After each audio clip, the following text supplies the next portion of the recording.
Hello, everybody, and welcome to the Sulky Show. I was going to say it's like Celebrity Squares tonight.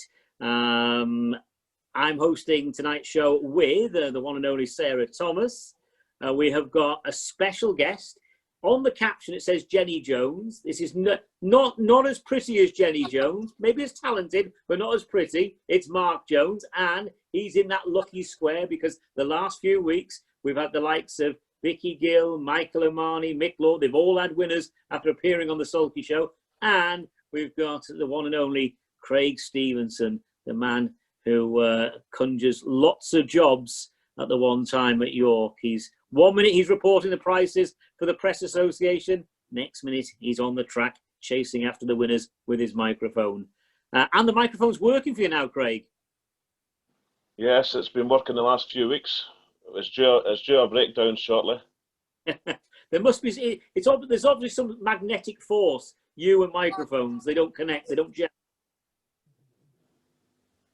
No, maybe. Hopefully this keeps on working tonight. We might even get Marc tomorrow if he gets a winner tomorrow. With his trousers down, maybe. Hopefully he's got them up when I'm interviewing him. As long as Jenny don't catch me with my trousers down, it'll be all right. Get your camera ready, Sarah. That's all I can say. Right, we've got another busy weekend of racing. Some top-class racing to look forward to, folks. We've got a 14-race card at York on Saturday. First race is at 2:30. There's racing at Corbiewood and Amman Valley on Sunday, both starting at 2 o'clock. So as I say, a bumper card at York tomorrow. Really is a wonderful card, Craig. You've got heats, you've got a final, you've got a free-for-all, you've got those Irish eliminators. There's something for everybody. Yes, something for everybody. I think it's probably the first heats and finals of the BHRC season. So we've only got 3 heats of that, but very, very hard racing tomorrow. And remind me, Craig, the final goes in lines, is that right? Yes. Preferred heats and lines in the final, yes. £1,000 final tomorrow. Donated from the sale of the colours, helped by Sarah Thomas, Dexter Dunn Colours. Tell us about that, Sarah. It was another one of my I've got some colours where you sell them for something to raise money for racing scenarios. There's a good friend of mine, Lisa, had actually acquired the colours from Dexter. He'd sent them over from America. They were a set of his New Zealand driving colours. The colours probably most people would associate with Dexter Dunn. I also then had a pair of his gloves that he gave me at Lexington. A couple of years ago, I was at Lexington with John. We were sat at Brett and Julie Miller's camper having a couple of beers after racing. This was before Dexter really cracked America. He had like 1 drive on the Friday and maybe 2 drives on the Saturday, and that was it.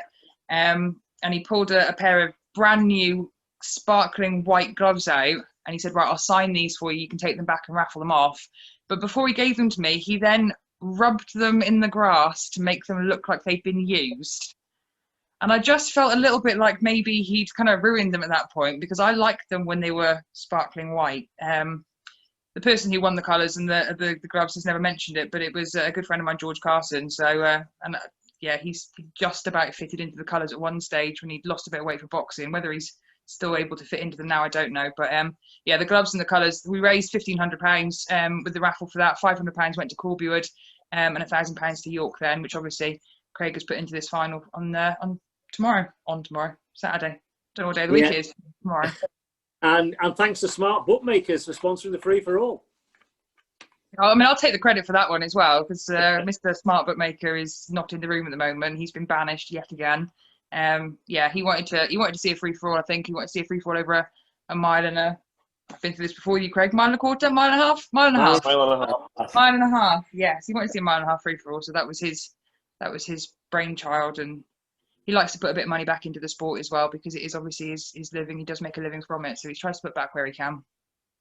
Yeah, that's absolutely fantastic. Our thanks go to Smart Bookmakers for the sponsorship of the free-for-all. And just for you, Marc, just for you, we've scheduled the free-for-all for 5 to 7. Give you a bit of time to talk. Yeah. Can't do it first race. Can you enjoy the rest of the day then? So now tell us a little bit about your journey. How long will it take you to get to York? Remind us where you're based. We're in Brecon Beacons, right in the centre of the Brecon Beacons in Senny Bridge. It takes us normally 5 hours. It won't be much less than 5 hours. So Jenny's got to get up at 4 o'clock. She just told me she's going to bed now to feed the horse in the morning. And then we'll probably leave about 6, something like that, to try and get up there in plenty of time. Give him a bit of a rest and a bite of grass and enjoy the racing, and before it's time for him to have a go. Yeah, of course, we're talking about Rocking Mambo. He's having a really good season. Last time we saw him, he was third behind Newtown Jody at Tier Prince. Tell us about tomorrow's chances. 1.5 miles. It's a stellar field, and you're drawn 3. Yeah, it's the last time he ran was Tier Prince. He ran third. Reese Evans drove him. Tetrick won that race, didn't he? It takes a race or two for somebody whoever's driving him to get used to him. He's a colt. He's a type of horse. You put him in a race. You really got to know him really well to get him to switch on and send him. When he goes, he will go. But he's a type of horse as well. He's very clever. Perhaps a little bit too clever sometimes. If you put him behind the start car and you pull him back off the start car when you're leaving, some people like to pull back and get a position if you're drawn badly. He don't like that. He thinks you don't want him to race, so he switches himself off, and it takes him a while to switch him back on again. So whatever you're drawn badly or not, you really got to race him out the gate and then try and get a position afterwards. Otherwise, he thinks you don't want him to run. So I know that now, and so I drive him slightly differently what I used to drive him now. I really send him wherever we're going to go for position, and he knows he's there to race. He's good. He switches himself off then when he's in a position, and then when you really switch him on, get right at him, and then he will switch on, and he got a hell of a turn of foot to finish when he's on form. And you say you send him, and that's regardless of the distance of the race. It's 1.5 miles tomorrow. Yeah, I mean, when we were coming from Tier Prince last time, I said to Jen, we got a month before the Crock of Gold. I thought you could really do with a race in between that, just to try and keep him on edge. And I said, we'll take him to York and race him. And somebody said there was a free-for-all on at York. I thought, that'd be ideal. And then I seen it was 1.5 miles. I thought, he's never raced on 1.5 miles before. So I don't know, it's interesting. You know what I mean? There's some good horses in that race. And yeah, it'd be very interesting because nobody knows who's going to really stay that extra 1/4 mile after. It don't sound an awful lot, but it is when you're trying to finish a race. It's not a foregone conclusion, that race. I think there's a few horses in there could really win it on the 1.5 miles, that extra 1/4 like. And without being disrespectful to anybody, which horse would you fear most of all? You've got to fear Rockers. Meticulous, if he comes back to any form that his old self used to be, I mean, everybody knows what he's capable of doing. He's an out-and-out machine. He's had some real tough races over the years and a lot of races. And when you look at what he's won and his monies he's won. But yeah, Rockers horses, they seem to always run on strong. I did clear him in the Pacing Classic and finished real strong on 1.25 miles. So we'll just have to hope he can still do it on 1.5 miles. Them was probably the two. There's a couple of others in there. You never really know. There's always someone that might just spring up and just bite you on the bum. You think nothing of it, and then you get that last extra 1/4 coming home. Somebody might just stay on a lot stronger. It is. I think it's an pretty open race. There's nobody saying that I can't say I'm just going to go out there. I think I can just win it. It's different. We'll see what happens. Just enjoy it. Craig, you've got a handle on the form. What do you make of it, having seen the draw?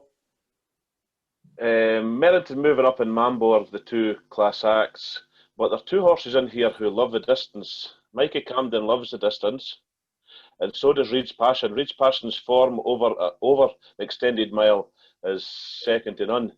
So I know she's got the 7 draw, Richard on her, but I'm sure Richard won at Musselburgh. James. James won at Musselburgh because he passed Richard, I'm sure, on the Helm Straight. James won the famous Musselburgh pace with her. Richard won the Hurricane pace. James got the drive on the famous Musselburgh pace. What would your view be of tomorrow's race, Sarah?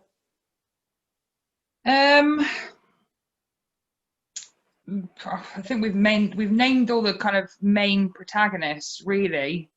I can't really see Spring Hill Glory figuring, I'll have to be honest, although he ran into third last week over a mile. He is a quality animal, but he's not quite got to the form that I wanted to see him racing in at the level. And this is a step up as well. We've gone up to, this is a proper free-for-all now. This isn't just high handicap horses. Lakeside Paddy, although he did spring a surprise at Tia Prince, one of the earlier meetings of the season, right on the line as well, although perhaps not quite such a surprise to Mike Evans. Really, Merrington moving up, like Mark said, Merrington moving up is, you have to be very, very wary of him. It's a new task for Rocking Mambo as well. I couldn't pick a horse in this. I'm not, I say this every time, I'm not a gambling person. I wouldn't be able to pick a horse in this. My opinion would maybe be swayed by what the bookmakers have up on their boards tomorrow. Value bet, if there was a reasonable price, I'd be maybe looking at Reed's Passion, only because I don't like to bet short favourites. It looks like a cracking race on paper. I'm sure it's going to be a cracking race, you know, as it happens as well. And the extra dimension is the fact that it's a mile and a half. You know, we know all about these horses at a mile, and to an extent a mile and a quarter, but it's a mile and a half. That gives the race that extra bit of spice tomorrow. Mark, you know, it's a big day for Rocking Mambo tomorrow. You've got a big day ahead of you. Do you get nervous? Do you get apprehensive before a race like this? Oh, every bloody race I'm terrible. Yeah, I don't know. I always suffer a bit of nerves, but once I'm actually on the horse and come out onto the track, I'm good. I'm real good. But the build up to it is, yeah, not so good. I think probably when I go into a race, I don't think I got much chance of winning it. Perhaps I feel a lot better, a lot calmer, and I actually drive a lot better. Like the European Pacing Classic, the time before we had to pull Mambo up, or I pulled Mambo up because I knew he was wrong and there was something wrong. And then when we went back, it was only like 2 weeks later, we went back and I didn't think he was at the form, or I didn't think he could win it, obviously from pulling him up previously. So we altered his shoeing and I went into the race not really thinking I could win it. And then when we got out the gate, I was a bit slow going up the gate and sitting third, and he wanted to race and I was quite happy to sit there. Well, probably was a lot calmer than I've been for a long time, and he seemed to run a lot better for me. And tomorrow now is the same. I've got no conclusions that I can win it. So I'm just going to go and enjoy it, and we'll do our best, and we'll see what comes out of it. It's funny because sometimes some of the biggest races that I've won has been when I don't think I could win it. Like the Daniel Welling Memorial with Father Ted. I mean, we was drawn 3 lines back, 3 wide. Didn't even think I could get to win it, and it turned out, you know, we won it. Sometimes they are the nicest ones to win. You get a bigger achievement from it. Yeah. You know, I find it better. Somebody else trying to ring you. Sorry. Yeah. So Mark, Rocking Mambo. You've already said this season that the master plan at the end of the year would be to cross the Atlantic. Is that still on the cards? Yeah, I keep looking into it and figuring it, and Jenny keeps telling me he's got to go. We can only do so much of what we can do with him here, and it's hard to keep travelling him the miles we travel in him, and we can only train him the best we can do, and we feel that it'd be lovely just to see him with a professional trainer out there, give him the best shot he can, and see how good he could go, how fast he could go. We know he's got a good turn of foot. It'd be nice to see on a good track with good trainers and good drivers exactly how fast he could go. And I think it'd help him probably as well for, like, we took Frozen Seaman out of him and a couple of people used him. I wish, you know, it'd be nice to see more people use him.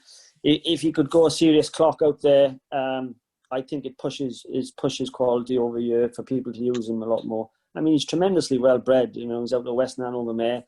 He's by Rock and Roll Hanover. His mother was sold in Harrisburg sale as a yearling for $130,000, though she'd never got to race from injury.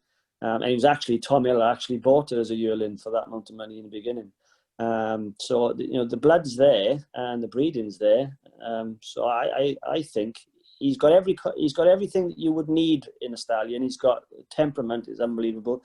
His conformation is great. His speed, he's got the speed. He's got the stamina. You know, to use a stallion, he's got all the contributions there that you'd want to look for within a stallion. it's just time now to see, you know, what he does produce. So he's got the 2 careers, and then hopefully he'll cross the Atlantic. But you know, just tell us a little bit about the Marc and Jenny Jones story, because it's been fantastic. You know, with the Mare of Popka Denise and all the success you've had with Infinity winning at Tregaron several years ago, and then we've got the Father Ted story. I mean, first of all, tell us about Popka Denise. It started off years ago when me and Jenny first got married, and we had a little horse, the first ever horse we had together, a horse called Tommy Suter, and he'd done tremendous for us on the Wales and Border Counties, and we won loads with him. And then I always wanted to go British Harness, always wanted to go and have a go with the big boys, and eventually it came around, and we made a decision, and we come over to British Harness, and we had a good little mare at the time called Georgia LaBelle. We used to call her Pacing Ballerina. She was really good, but she just probably wasn't at that best breed to go with the top horses. She just out-handicapped herself. So then we were looking for a good brood mare, and 4 mares that was coming to Bill's sale that Brian Doyle fetched in from America. And I had the catalogue in front of me, and I didn't actually know him very well at the time. I only spoke to him on the phone. Well, we made contact with Liam Wallace in Ireland. And I said to Liam, we were looking for a good broodmare, read it all out to him. And he said, if you can buy this mare, he said, for such a price, he said, get that one. She's the one you want to get. So I actually did. And we were bidding on it, me and my father, and it got to about 10,000 for her. She had one in the belly, and she had Wexford Beach on the side of her as it fall. And I said, Dad, it's too much. We can't go anymore. And he got excited, and he just kept jumping up and down. And he was bidding against Saunderstead at the time, Jim McAnally. And lucky enough, my father kept going, and we got the mare for $12,000. And we fetched her home, and we had Wexford Beach, and he turned out to be half decent horse. He won the heat and final in Aberystwyth. And then we bred Infinity. When people talk about your best, worst horse, he was probably that. He'd be that type of horse. He gave us nightmares. He had a bit conformation problems, but he had so much gears and so much speed, and he was hard to drive. And we won a lot of races with him. He won everything for us. And then we sent him to Mick Lord. So I wanted to win Tregaron, and Jenny was pregnant with little Jessie, and I sent him to Mick Lord, and fair play, Mick done a brilliant job in getting him ready for Tregaron, and we lucky enough we won Tregaron. And then we had Jessie's Conquest, and she done everything for us. 2-year-old champion BHRC, 3-year-old filly champion, 2 track records, still holds a track record in Ireland now for a mile and a quarter. Then the Mockingjay come out. She was BHRC 2-year-old filly. There's a couple of others in between, decent horses, The Apprentice, Intensity. And then Father Ted come out, and when I seen him as a yearling, I thought, it's going to be my top 2-year-old colt, and he wasn't worth a cup of cold water. he didn't want to jog, he didn't want to pass the horse, he didn't want to do nothing. And we tried him as a 2-year-old and give up on him, turned him out in the field. And then I tried him again as a 3-year-old, and he started to get a little bit better. And then we took him to Tia Prince, and on the way up, I decided I was going to sell him. And I put him in a qualifier against it. I think it was Spring Hill Glory at the time. I carry a watch, but it don't work sometimes. I managed to work it that day, and it went 2 minutes. I thought there's something wrong with this clock, and it was. He'd actually gone 2 minutes, so we decided to keep him and race him, and he just got better and better. But he fractured a sesamoid bone in his fetlock joint, his first ever run in York after the heat, and we couldn't run him in the final. So I had him operated on in Newmarket, which done him good because it laid him off as a 3-year-old. He still wasn't ready to run. Fetched him back as a 4-year-old, and he won 2 big heats and finals that year. He won the Star Maker Series final, and he won the Tregaron Stratton, Florida. And then he come back the year after and just lost with Stevie driving him in the final for the Major Classic. And then I took him up and won the Daniel Welling Memorial. And then we were offered to sell him to go to America, and we had so many years and a few babies here as well to come forward, and we made the decision to let him go over there, and he's doing us proud over there. He just lost the other night now again by a nose in 150.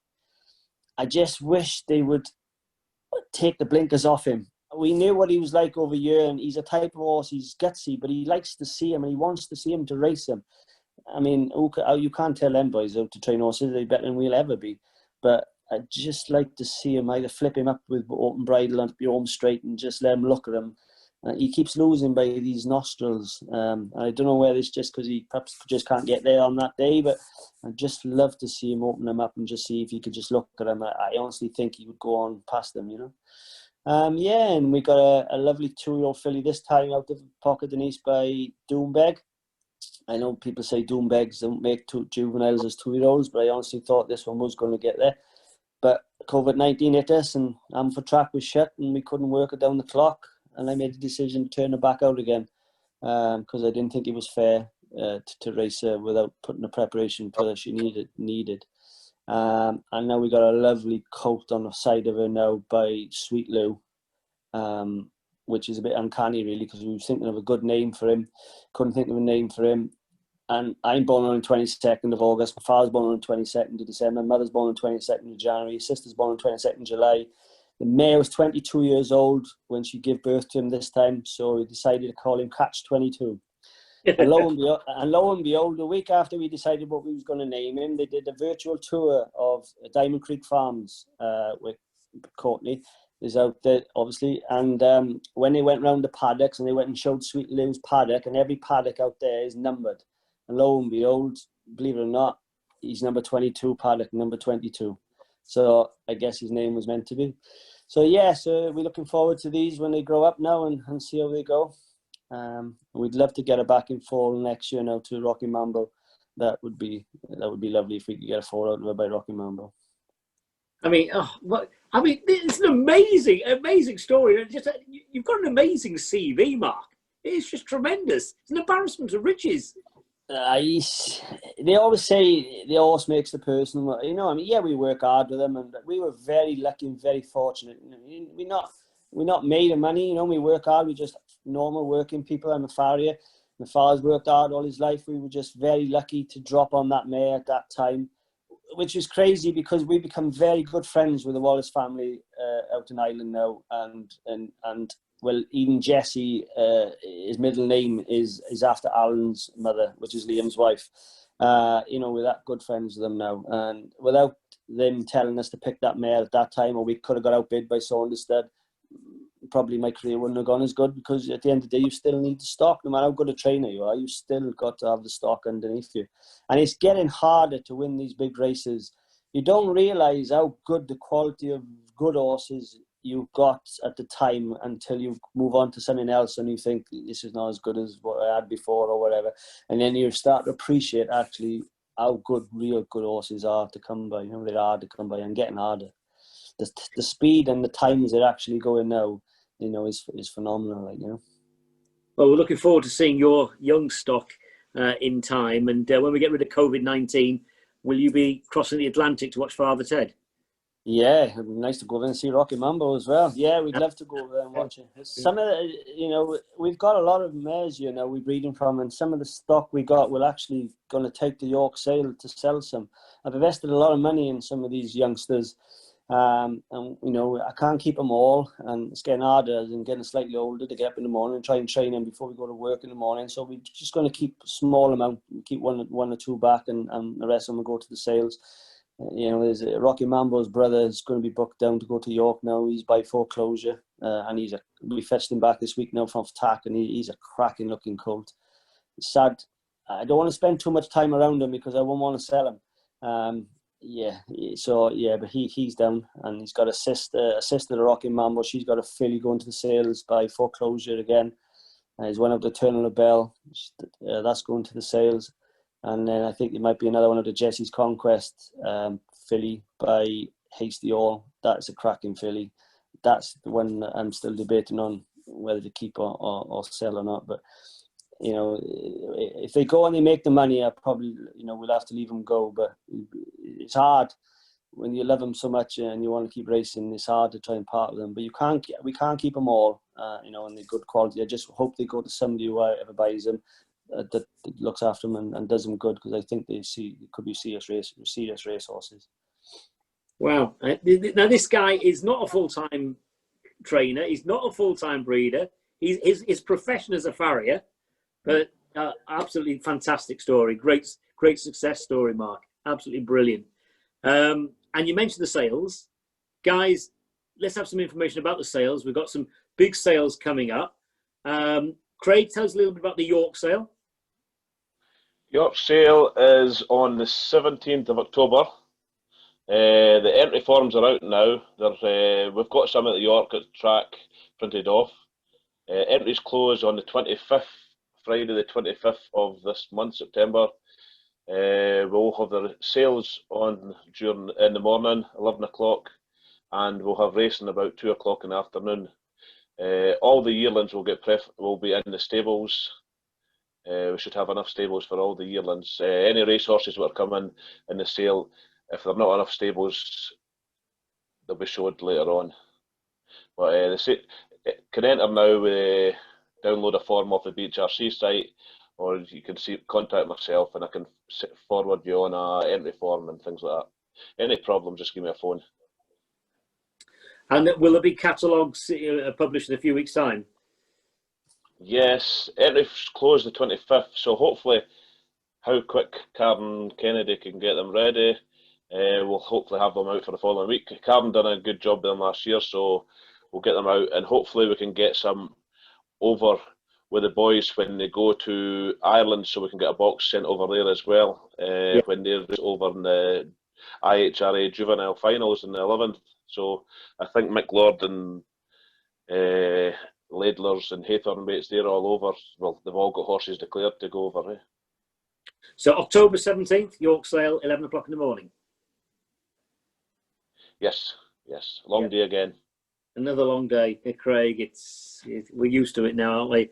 Not as long as Mark's Day tomorrow. Sarah, not as long as it's going to be the time I leave to come up there to the sale. If it starts at 7, I'll have to leave about 12 o'clock at night. Just come the day before, Mark. You have plenty of stables there. Oh, good man. We will. And you don't want people like us keeping you up at night, do you? And Sarah, tell us about the other sale we've seen advertised this week. Yeah, so obviously with Brightwell's announcing earlier in the year that they were no longer holding their sales at the Royal Welsh Showground in Llanelwydd, not just the standardbred sale, but all their horse sales across the country. The Stagby directors, we've been contacted by a number of members, but also discussed it between ourselves how to deal with this situation. Obviously, York is still holding a sale, which may or may not at that time be subject to the COVID-19 regulations that are in place, which are forever changing. And just through discussion and a bit of research, we came across an online auction site called sellhorse.co.uk. It's something that I think has been born from the virus and people needing an avenue by which to sell horses.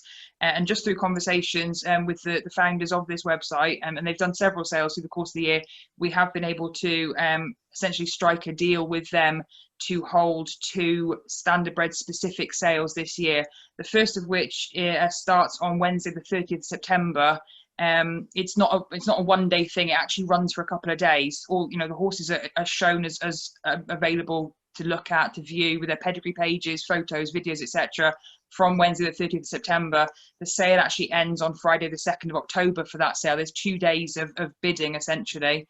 The second sale then falls on Wednesday the 28th of October. So one of these is before York, one of these is after York. The first one really for people just to kind of test the water, see what it's like. Brood mares, race horses, anything like that. People want to just kind of give it a go rather than go ahead and put a yearling in possibly, because obviously a number of people are going to enter their yearlings for York, but for not everybody that's not always possible for one reason or another. So there is that kind of catch-all blanket kind of situation afterwards where if a horse doesn't sell at York, if a horse hasn't met its reserve, there is the option to enter for that second sale on the 28th of October. Now the entries for the first sale close on Sunday the 20th of September. That's for the sale that starts on the 30th on the Wednesday.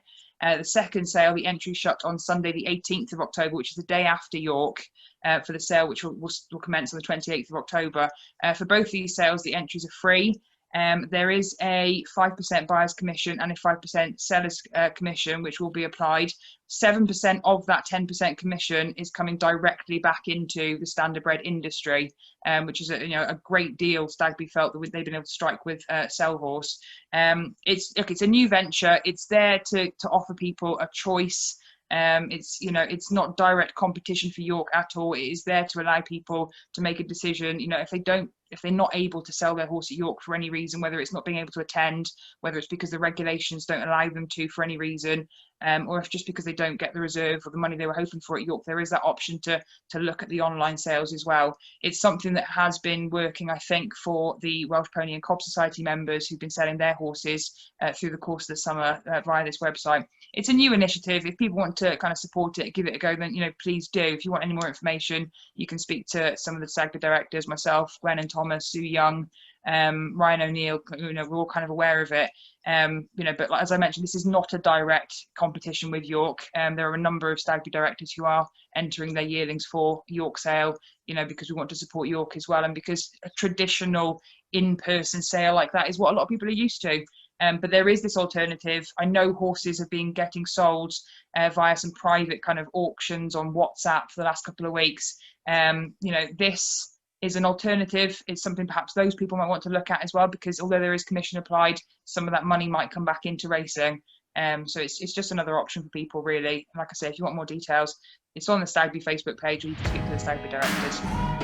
Okay, second, but both sales, let's stress that both sales will benefit the harness racing industry, because I know the York sale, Craig, the returns are going to come back into the game. Yes. Every penny has gone back into the game. I know John, Sarah's John, was helping us design a graduate series for the buyers and sellers, 2.5% buyers and sellers fees, everything going back into, I think 70% of it is going into the 2-year-old campaign for the horses sold at the York sale, and the 30% going into the 3-year-old campaign. So every penny is York's making is going straight back into racing. We're not keeping a penny of it. Yeah. So it's the sales season, folks, and we'll talk more about the sales in the coming weeks. Let's have a quick look at the 3 cards coming up this weekend. Craig, the York card, mega card again, 14 races, extremely competitive. Wow, where do you start? You've got the 4 Irish juvenile races, probably 2 the talking horses, 2 exciting horses to see, Yerkes Hanover and Oakwood Annabella, the 2 good horses. They're both lining up in 2 different divisions here. Look hard to beat in them races, but you can't take away from a lot of other horses in there. We hope the horses for this side of the water could win here and go in and take all the money back to this side when they go over to the finals in Ireland. Yeah, and also a big word for Richard Walker, the breeder, because there are only 2 horses in the 3-year-old Colts and Geldings race, and they're 2 horses he actually bred, Which Guy Am I and Star Attraction, and Richard's made a financial contribution to the connections of both horses. So thanks to Richard Walker for that. And then top selections out of the card, Craig. Just give us 1 or 2 horses that you think will win tomorrow. Well, there's an exciting horse coming for Ireland. Everybody's talking about Transparency. I don't know how good it is. It'll need to be good. I've seen its last win, but it's now against 9 other horses in the race. It's not got a 4 or 5 horse race. That's one good one. The 3 heats in the handicap are very, very hard. If you look at that 3rd heat there, I'm just a little guy as a non-runner, so you've got 10 lining up in the 3rd heat. You've got Frisco Jenna, 57 horse, GD's Hazard, it's due a win. Loose Change, Plan B, Desert Cry won last week, it won't get the front. The Lion King, Northern Pride, and Living Stars with 57s the last twice at York. A fantastic race, that one. Everybody will have an opinion in there, but there will not be an odds-on shot in that race, for one thing. One question I will ask is, what will your horse tomorrow, Darren? It's only off 10 yards. It's a winnable race, that. Honest opinion, Craig, I think he'll need the race. I'm not putting anybody away. I think he will definitely need the race. He's been under the weather. His blood wasn't right a few weeks ago. And I think it's not his best trip a mile and a quarter. And I do think he'll need the race. Now, I'm not putting anybody away. That is my honest opinion. Well, he's got Universal Cartwright behind him, 30 yards behind him. But on his day, surely he could beat Universal Carter getting 30 yards, But as you say, the distance might be, and a run might help him. Yeah. Sarah, an overview of the card? I'm not going to do my usual trick of going through every race and trying to pick out a winner. Mark wants to go to bed. No, I know. Try to keep this short. There's a couple of horses. I really fancy tomorrow. I really fancy Oakwood Coral in the British IHRA 3-year-old fillies race. I thought she was unlucky at Tier Prince in the Dragoness. I thought she had a really, really strong chance there. I just think she got a few traffic problems. I was going to say to Rocker, well, Willie Greenhorn would have won that, Rocker, but I didn't want to kind of rub salt in the wound straight after the race. Willie's back on Coral tomorrow, so I really fancy her in that 3-horse race. Of the heats, Craig obviously touched on transparency. I spoke to Alan Richardson's wife Amanda today and said, Alan must be coming over really, really fancying this horse. It's a long way to come with just one horse. And she simply said to me, the prize money on offer, with it being penalty free as well, it was too good opportunity to turn down. She did refer to transparency as her baby, even though he is a 5-year-old. But I just think, Alan's a very, very astute character, and if he's coming with a horse that he thinks has got a really, really strong chance. So I think transparency is the horse possibly to beat tomorrow, although in a strong race anyway. Of the other races, My Left Foot ran, I thought, exceptionally well last week, on the gate this week, in with a good chance there. In the second of the heats. And also I wanted to mention in one of the trots, I think it's the pre-pursuit, On Virtus, who was second on Monday there to Espoir Leader. I thought On Virtus ran a very, very good race. I think that could be in with a chance this week. And also Tyrowood Will, a winner on Monday as well. He has got Air Elegance in the race, but he is on the gate. Air Elegance has drawn 10 of 10. I think Tyrowood Will, with his workmanlike attitude and having had that breeding operation, could come back into a really nice bit of form now. So I would be keeping an eye on the lovely roan of Charlie Bennett's. Okay, yes, he was a big talking horse, wasn't he, when he made his debut a few weeks back. And no doubt, Mark, your nap of the meeting is Rocky Mambo. Yeah. It'd be nice, wouldn't it? Make a journey home a bit shorter. As long as you have fun and it all goes well, it doesn't matter. It does matter, but I mean, you know what I mean? As long as he runs well and puts a good performance in, that's all you can ask really of horse. Absolutely. Guys, we've got Corbiewood and Amman Valley racing on Sunday, both starting at 2:00.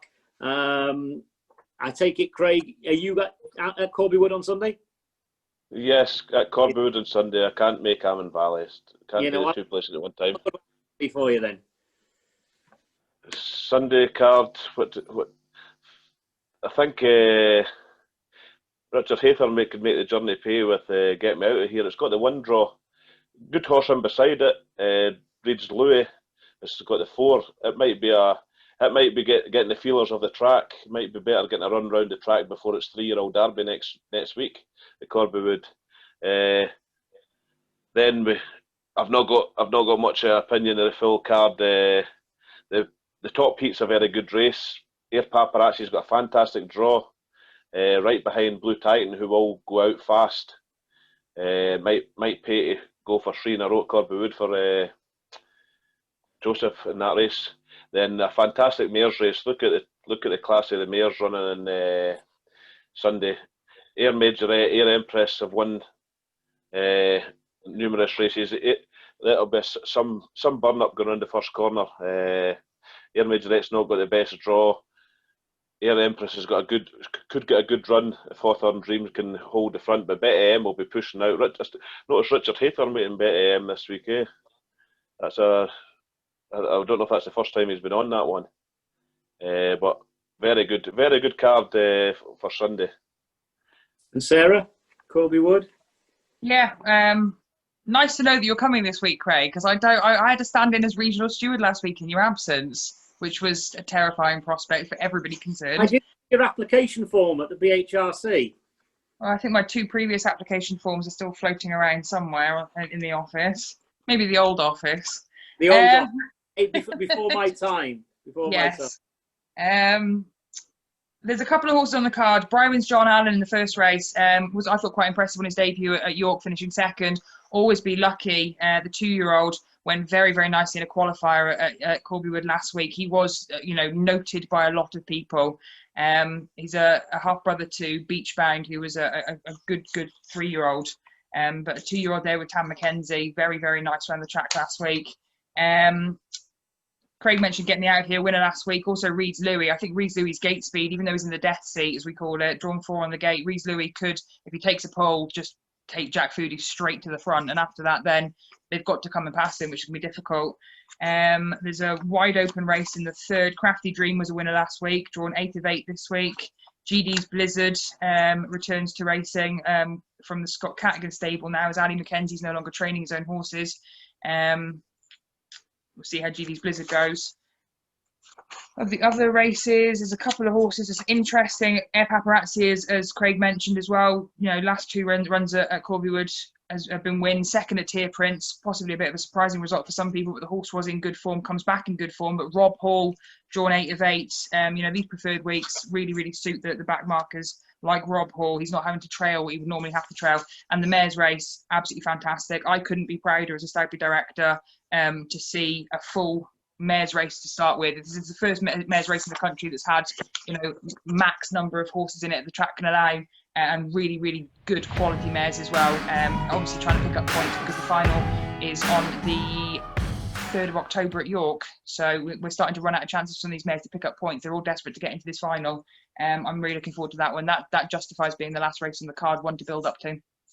Okay. There's one horse in the card. I'm just scrolling down through it. It's had horrendous draws at York, and it's come down to Corbiewood. Showtime Notorious. It's had horrendous all along all season. It's 8s and 10s. It's drawn 3. Kieran Starr's been known not to be the quickest away, so it's only got to beat Gigolo to the first corner. This might be worth one watch and a quiet one. Yeah, so is this nap material then, Craig? No, it's an outsider material. It's next best. Next best. Our racing at Amman Valley on Sunday, got 6 races there. First race 2 o'clock, and I noticed Lions Rosella, the Dave Taft trained Lions Rosella, who won nicely at York the other day, is on the card there, and I think he'll take some beating again. Mark Pritchard in the sulky at Amman Valley. That's Lions Rosella. Is that's you just stole that off us? We said that earlier on, Darren. I think. Is that okay? What's the things that are said before the record button is pressed? They're not officially. They never happened, Craig. No, they don't happen. Yes. Craig, come on now. There's one horse here, and they were absolutely they weren't happy about its run when it came to York. It was Mayfield and Ivor. It's in a maiden race, drawn 1, and to me it looks a very winnable race. A maiden and novice race. Mark Pritchard on it. Yeah, got the pole position. Mark Pritchard will probably send it out of the gate as well. And I've got to say, well done to Mike Evans. Last week he predicted that Dream Vacation would win off the gate, not being harassed at the start. And what happened? Dream Vacation won the trot, and he's in action again in the 3-runner trot on Sunday. Now, the 3 meetings, I think they're all subject to live stream. Well, we certainly know York's subject to a live stream. The live stream at York gets underway at 4:25. Is that right, Craig? It's the first race on the live stream. Yes, first race is 4:30 in the live stream, right through to the last race, and we'll have every race on Saturday and the qualifiers will be shown on the live stream. So you'll get all the action. What else can you do on Saturday night? Well, that's right. Yeah. Well, is that a rhetorical question, or do you actually want to know what we could get up to on Saturday night? Well, I've still got another 6 or 7 weeks of York, so listen, after that, then we can do anything. Some people are still locked down, Craig. So this is great for a Saturday night. But yeah, you're right. You can watch. I should be locked down. And I believe you're doing a double act with Smarty tomorrow on Facebook, previewing the racing.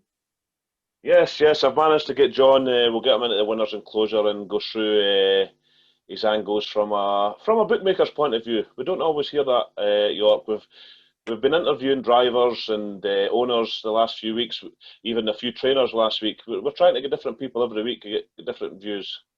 Right. Okay. So, and then I do believe there's the live stream's going to be working at Amman Valley on Sunday. I'm not quite sure the details yet. It might be on the Amman Valley Facebook page. And Corbiewood, there is a live stream via Zoom, I believe, at Corbiewood. Yes, there is. Yeah. Brett Goodwillie is our technical director on that front, ably assisted by Rhonda Clark-Milne. But Brett Goodwillie is the man to speak to. The link has been, or details of it have been put out on Facebook, but if in doubt, contact Brett Goodwillie. He can get you hooked up with the Zoom details, and you can just sit and watch the racing from Corbiewood, which is guaranteed to be entertaining one way or another. Okay. It's, well, I think that's probably it. It's probably a wrap. Mark, are you going to bed now? Yeah, straight away. Why is it when you shut your eyes before you know it, the alarm's going back off again to get up and start again? I can see you closing your eyes. I thought, oh, he's either tired or we're just boring you senseless now. No, yeah. I've had a hard day's work to do. Listen, Mark, we wish you all the very best with Rocking Mambo no problem. The evening. And thanks so much for joining us on the Sulky Show. And let's hope the Sulky Show's luck rubs off on you at York. Thank you very much, and enjoyed every minute of it. Well, thanks, Mark. Thanks, Craig. And thanks, Sarah. That's the Sulky Show for this week. Enjoy the weekend's racing.